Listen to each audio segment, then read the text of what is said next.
Ayan, papasok ako dito kay Utol. Wala siya dito ngayon. Nasa labas. Nandito yung kanyang bantay. Ayan. Napakabait niyan pag wala si Utol. Pag pumapasok ako dito, hindi siya tumatahol. Ayan, mamaya susubukan natin. Papasok ako dito uli mamaya na nandito si Utol. Yan. Hindi siya tumatahol. Yan. Napakabait niyan. Pag wala si Utol, kilala kasi ako niyan. Mamaya papasok ako.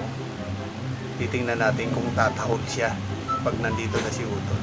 A few moments later. Ayan, papasok na ako dito sa grocery, dito sa pwesto ni Utol. Titingnan natin kung ano magiging reaksyon ng kanyang aso.